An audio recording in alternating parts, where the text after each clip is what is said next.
is the Investor Connect podcast program. This is Hall T. Martin. I'm the host of the show, in which we interview angel investors, venture capital, private equity, family offices, and many other investor groups for startups and growth companies. I hope you enjoyed this episode. Thank you for joining us.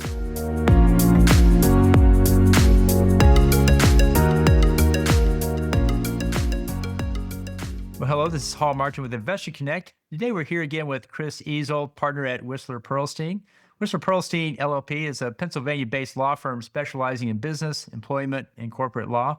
They help startups and investors navigate legal challenges. Christopher, thank you for joining us. Thank you, Walt. It's a pleasure to be here. Where are you calling from today? So I'm calling in from the office in suburban Philadelphia. So today we want to talk about the fiduciary duties of board members. Many people invest in startups and they wonder what a board actually does. And so looking forward to diving into that today. So maybe my first question is, what are the primary fiduciary duties that board members must fulfill, and how do they apply to companies at different stages of growth? Sure. You have general duties under the law to do things, to not do things. But when you take a position of trust, such as a board member of a company, or you adopt a child, or you're a foster to a child, or you're a doctor or a therapist, you have a position of trust with the people under your care or who have put their money and effort into your care. Then you have what are called fiduciary duties. These are a much higher level of care that you have to put in. And common fiduciary duties, and it depends a little bit state by state, are basically the duty of care and the duty of loyalty. And there's some other subsidiary duties that come out of that. The duty of obedience, make sure that you and the company follows the law. The duty of confidentiality, don't give out information of your company that you shouldn't, et cetera, things like that. So how can board members balance their duty of loyalty with when they get conflicting interests, especially in startups seeking venture capital investments? There seems to be multiple things going on there. So your last question you asked, how does this vary or change throughout the company's life cycle from very beginning to end? And the duties don't change. They're exactly the same. They're always the same. But the reality is at the beginning of a company's life cycle, if there are board members, those board members are almost always investors. In fact, they're probably the founders and maybe one outside advisor, maybe the CEO that you just brought on, something like that. So everybody except maybe the outside advisor is self-interested. They have equity in the company, they've put money and time into the company, and they want to make sure that they get as much back out of it as possible. And so there's a conflict there between the self-interest of these board members, which is natural, and their obligations, their fiduciary duties to make sure they act for the best, in the best interest of the whole company. They act in good faith for all the shareholders, not just themselves. This becomes a more complicated issue as time goes by when other investors, second, third, fourth tranche investors come in. They have different loyalties than the original ones sometimes. Then you have more outside advisors that come in. Maybe they get, 1/2 of 1% or 0.001. Maybe they're paid, maybe they're not. But their interest is much, much, much less than all the actual investors. And sometimes you get completely disinterested third-party board members come in who have no dog in the fight at all. And as you grow and as you add extra board members, and these board members come from different places with different interests, then you can get some push-pull. Because if everybody's a founder, they're going to want to do things one way. If everybody is not a founder, that's different, but almost always it's in between. And so you got that push-pull where some people want to do what's best for everybody, and a couple that may just want to do what's best for themselves. And that creates these problems where you have shareholder derivative lawsuits, where somebody in control of the board, because they have the majority interest, says, all right, well, this is what we're going to do, even if it's not best for everybody. And then some minority shareholders say, well, the company can't sue because you won't let it, but I'm going to stand in the shoes of the company, and I'm going to sue you, the majority owners, the board members who let this happen, the board members who are out of control but never told us, the shareholders, what was going on. We're going to sue you for breaches of your fiduciary duties. So what are the most common legal risks faced by boards that fail to properly fulfill their fiduciary duties? What happens to them? So there's two primary risks. One is you get a shareholder lawsuit, and that can get very expensive. If you're a board member who's engaged in some bad behavior, you could potentially face criminal liability if you've embezzled, if you have acted against the interest of the company knowingly to harm it in favor of a company you own outright somewhere else, etc. You could find yourself on the other side of a prosecutor.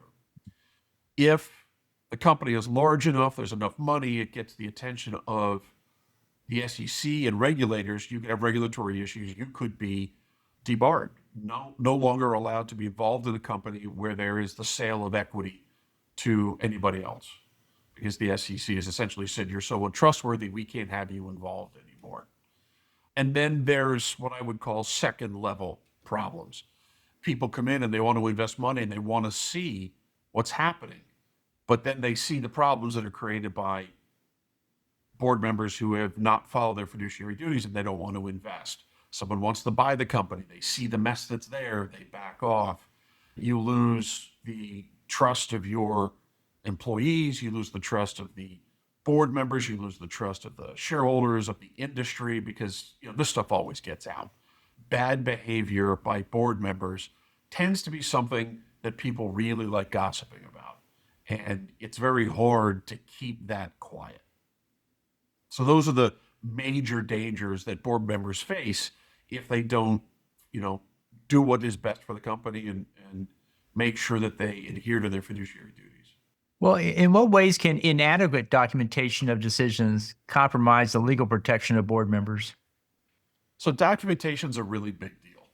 You can't prove that you did the right thing, that you made the right decision, that you tried to do the right thing, but you were outvoted, et cetera, without the right documentation. And there's a couple kinds of documentation here. One of the biggest bulwarks the board has against making a mistake and breaching their fiduciary duties, and you can do it by accident. A breach of a fiduciary duty doesn't happen when someone has bad intent and they want to steal money or intellectual property or something. You could just screw up really, really badly. You could fail to engage in the right oversight over the financial aspects of the company, over the management of the company, over the operations of the company. You could make a really bad decision about bringing in an investor or rejecting a contract, et cetera, because you haven't done your due diligence, you're uninformed. So you could have negligent as well as willful behaviors.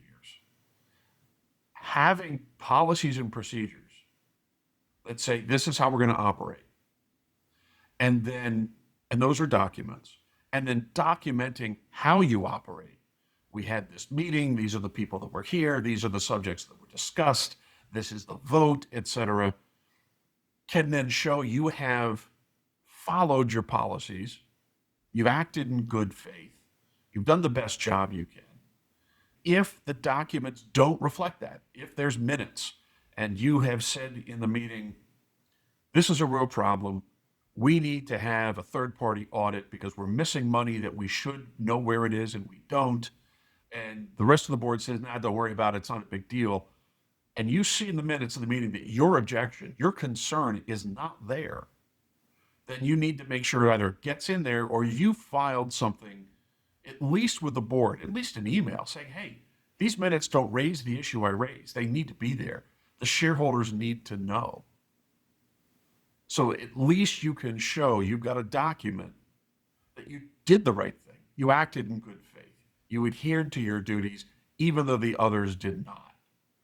That's one of the biggest problems with lack of documentation, especially at early stage companies, is people just start doing. Decisions get made, they aren't made with any kind of process, they aren't made with any kind of documentation, and sometimes the people, the founders, will just make decisions and the rest of the board doesn't know because no one's really been documenting. It just sort of happens that way. And all of a sudden, you have board members who don't know what's going on. A bunch of decisions have been made, and the processes haven't been followed because they don't exist. So having those processes in place is a really big deal, and following them is an even bigger deal, and documenting them is critical. So, how can boards protect themselves against lawsuits related to allegations of fiduciary duty violations? The number one protection is directors and officers liability insurance. You want to get D&O, you want to have it in place. Frequently, the articles of incorporation of the company say we must have D&O insurance.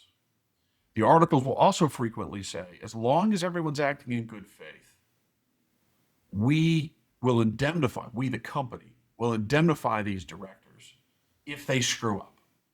And sometimes it'll say, if it's negligence. Sometimes it'll say gross negligence. We'll cover you for gross negligence.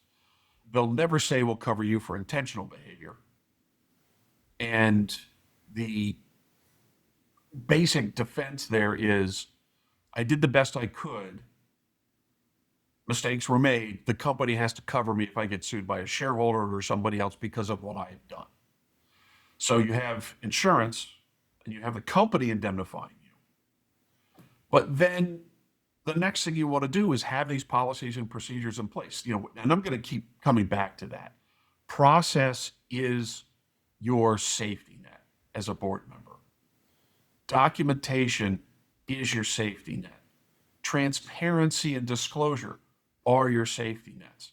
No one can get angry about you for not telling somebody something like you have an interest that you haven't disclosed, not giving information to the shareholders you were supposed to, if you ensure that transparency is how you operate and that information is given out, more information than maybe you have an obligation to provide, and that you're always very clear with everybody when you have any, even whiff of a potential conflict of loyalty or duties. And you do these things, you get the insurance, you make sure that there's indemnity in the operating agreement, the shareholders agreement, the articles of incorporation. And then you make sure day one, you get the right policies and governing procedures in place and you follow them and document them. And generally, you're going to be fine. So, what are the warning signs that may indicate potential fiduciary duty breaches within an organization? What do you look for there? Right. So I consider warning signs something that are not catastrophic. If you get notice that your company you've invested in just went bankrupt and you had no idea, that's not a warning sign. That's an implosion. Warning signs are you ask for information, but you're not getting it. The financials don't make sense. Money goes missing. Individuals are involved with a company out of nowhere that you have no idea who they are or why they're there, and they don't appear to have any obligation to the company, et cetera. Things move, offices, people, et cetera, move. Rats leave the ship. If there is an exodus of good people, you know there's a problem. So if board members start resigning, you don't know why, you better find out ASAP. And that means getting a hold of the people that left.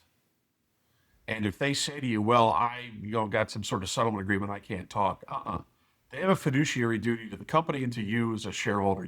You've got to get that information from them. The board can't stop them from talking to shareholders to divulge bad behavior. So these are all major warning signs. And if you see them, don't let them go. Talk to the other shareholders. Sometimes these warning signs exist because some shareholders are engaging in bad behavior and they've got control of some of the board members, et cetera. Other times it has nothing to do with the shareholders. The more you talk with the shareholders, the more you'll know from their point of view what's going on. But you cannot let financial problems or lack of information continue. And you cannot let rats leaving the sinking ship continue. If that starts happening, don't wait. Get involved and find out what's going on. Well, in the case of an investigation, how should boards respond to investigations related to potential breaches of their fiduciary duties? What should they do? So, my for board members, my big rules are transparency, good policies, follow your policies. These things, you're going to be fine. So you do the same thing with investigations. You don't stonewall them. You give them what they ask for. Now, if you've done something wrong and there's an investigation, as a board member, you get your own attorney and have them advise you. But now you've got a conflict of interest.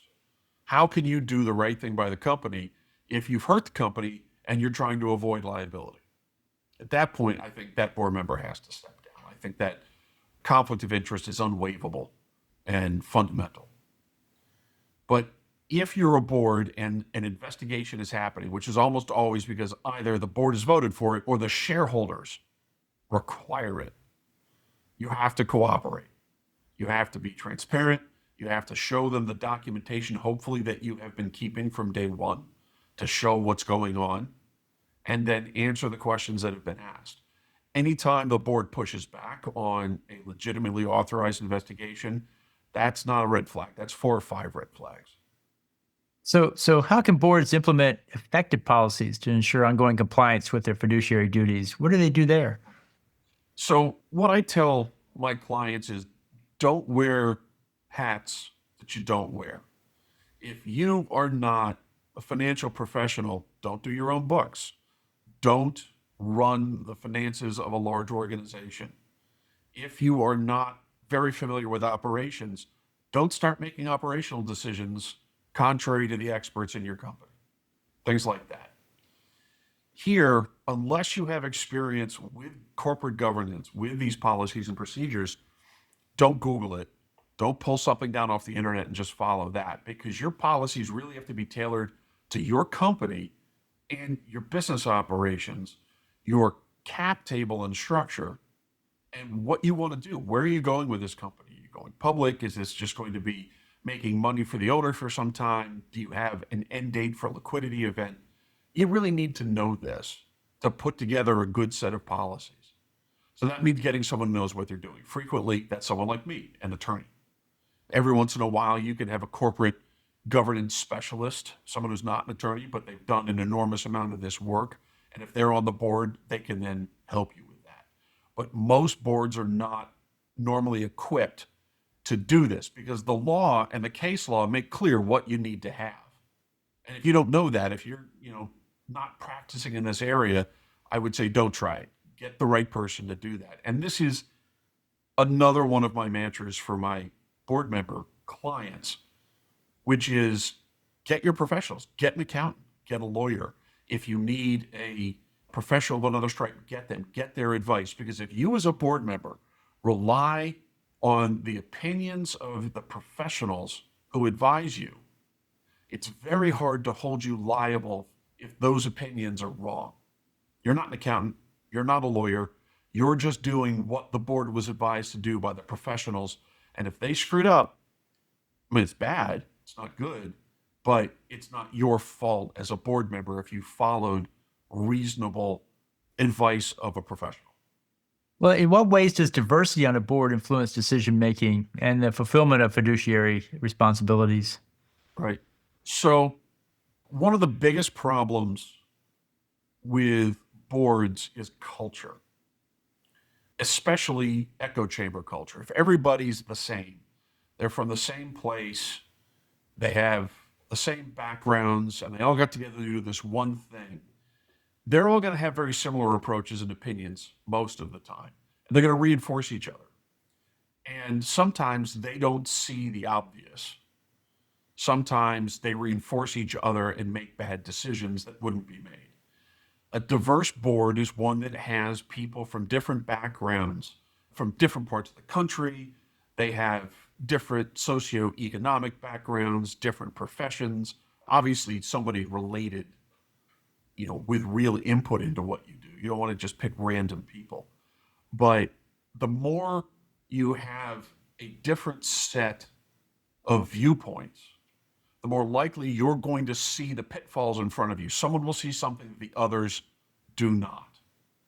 And that makes it much easier to do your job in good faith and meet your fiduciary duties, because one of them, under the duty of care, is competency.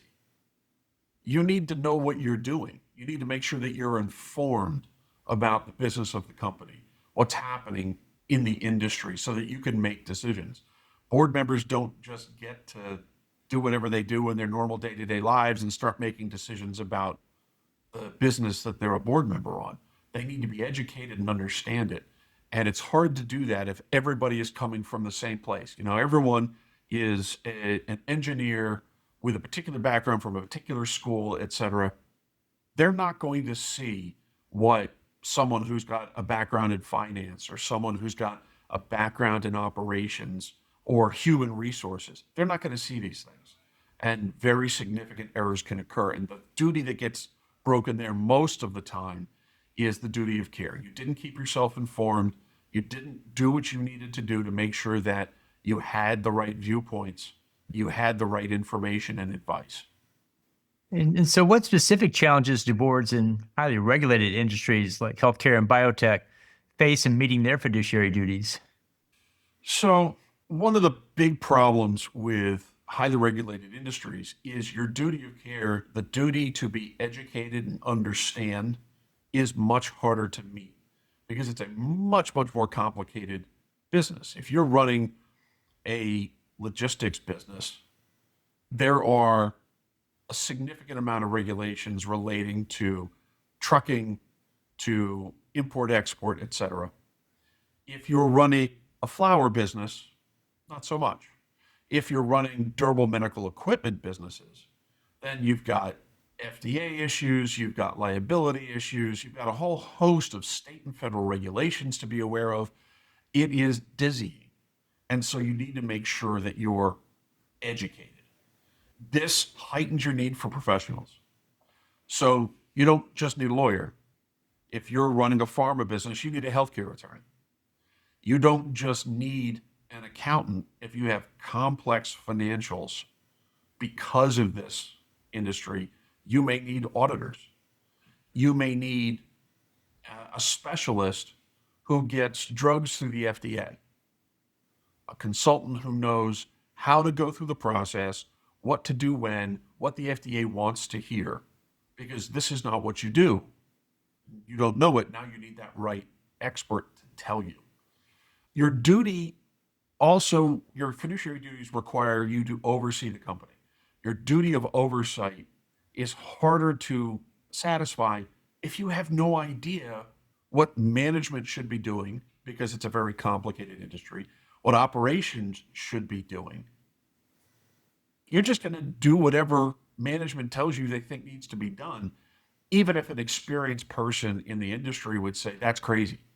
Management's out of its mind. You're going to get smacked with a huge fine. Do not do this.